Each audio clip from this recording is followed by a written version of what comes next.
간만에 또 기분 좋은 소식입니다. 한국 관광업이 정말 말도 안 되게 호황이거든요. 이미 작년인 2025년에 외국인 방한객 숫자가 역사상 최대치를 찍어버렸습니다. 단순히 코로나 이전으로 회복했다는 수준이 아니에요.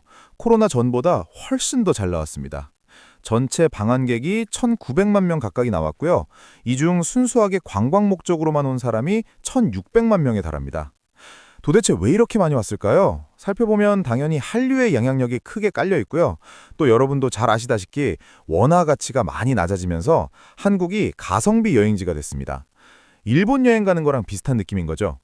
외국인들 입장에서는 지금이 기회다 싶어서 몰리는 분위기가 강합니다. 원래 우리나라는 중국인 관광객 의존도가 굉장히 높았잖아요. 그런데 요즘은 중국뿐만 아니라 정말 다양한 국가에서 한국을 찾고 있습니다.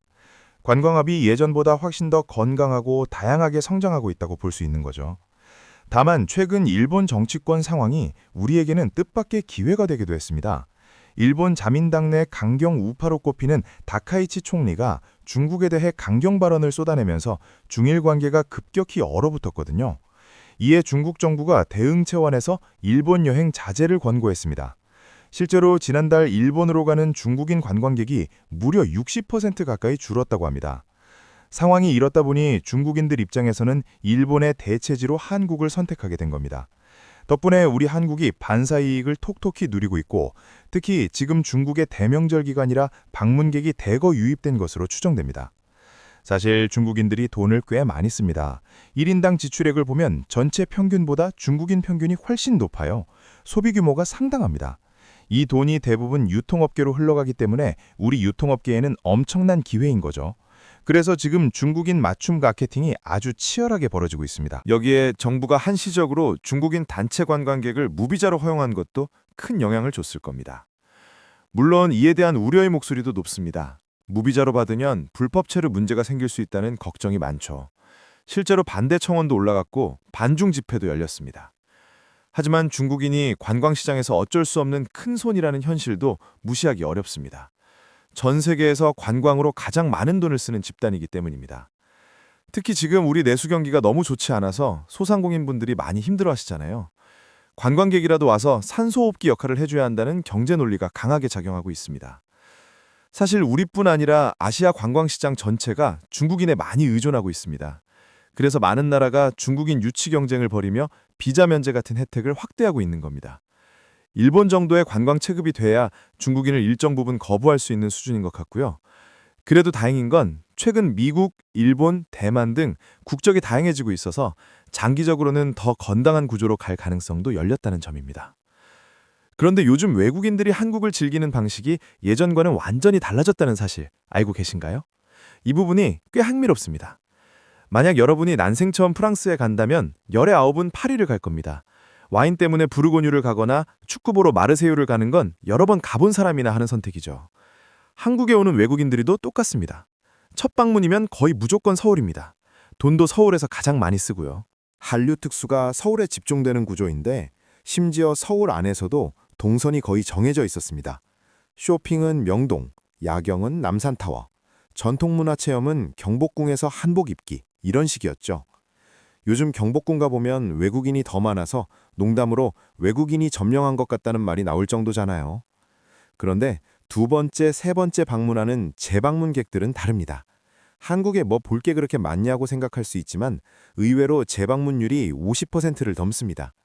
일본이나 유럽만큼은 아니더라도 관광대국으로 불리는 동남아 국가들 수준은 나온다는 겁니다. 이렇게 재방문객이 쌓이면서 관광 방식에 질적인 변화가 생겼습니다. 이제는 서울과 랜드마크를 벗어나기 시작한 거죠. 우리도 일본 자주 가면 도쿄 말고 지방 소도시 찾아가듯이 외국인들도 비슷한 현상을 보이고 있습니다. 그럼 이들이 한국에서 뭘 하느냐? 바로 한국인들이 일상에서 즐기는 콘텐츠를 그대로 따라합니다. 관광 형태가 쇼핑과 체험으로 나뉘는데 체험부터 보면 랜드마크 사진 비중은 줄고 맛집 탐방 비중이 크게 늘었습니다. 동네 맛집 찾아가서 밥 먹고 분위기 좋은 카페 가는 게 필수 코스가 됐습니다. 명소 중심이 아니라 맛집 중심으로 동선이 짜이는 구조입니다. 쇼핑도 달라졌습니다. 예전에는 면세점이나 명동, 동대문이 중심이었다면 지금은 올다 무편 시대로 넘어갔습니다. 올리브영, 다이소, 무신사, 편의점의 줄임말이죠.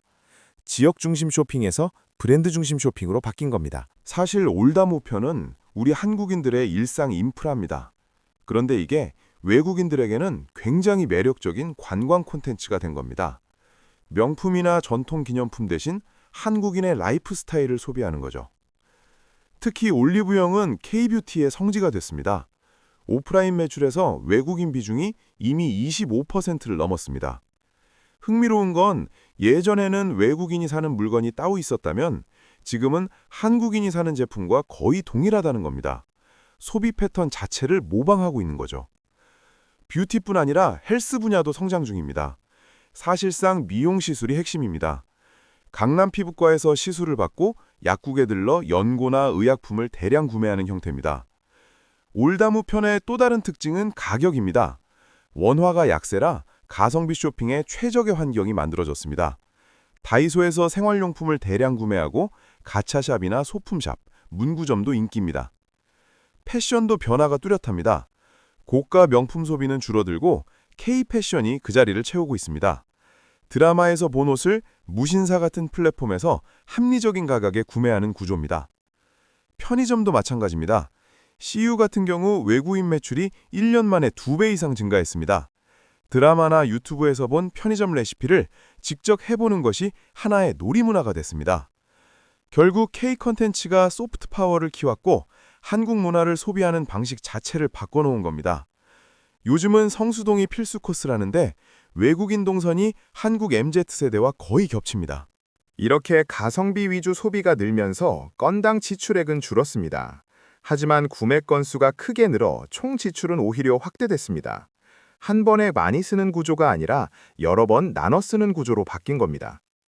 그런데 관광 업황은 좋은데 면세점은 낙수 효과를 거의 못 보고 있습니다. 고가 명품 대신 로드샵 소비로 이동했고 달러 강세 영향으로 면세점 매력이 떨어졌습니다. 다이공 수요도 줄었습니다. 반면 백화점은 원화 결제 수요 증가로 상대적으로 선전하고 있습니다. 체험 쪽에서는 K-레트로 열풍도 있습니다. LP 가게에서 산울림이나 송골매 음반을 사가고 드라마 배경이 된 다방을 방문합니다. 목욕탕 때밀이 체험이나 사주 상담도 인기입니다. 우리에겐 과거 문화지만 외국인에겐 유니크한 컨텐츠로 받아들여집니다. 재방문객 증가로 지방 방문도 늘고 있습니다. 서울 독식 구조가 완화되며 지역 경제에 긍정적입니다. 하지만 지방은 교통, 숙박, 디지털 인프라가 여전히 부족합니다. 지도 앱, 호출 서비스, 결제 시스템도 외국인에겐 장벽입니다. 결국 지금의 관광 호황은 한류와 환율이라는 외부 요인의 영향이 큽니다. 거품이 빠지기 전에 인프라 개선과 서비스 질 향상이 필요하다는 목소리가 높습니다. 자, 오늘 영상 여기까지고요. 지금까지 경제돋보기였습니다.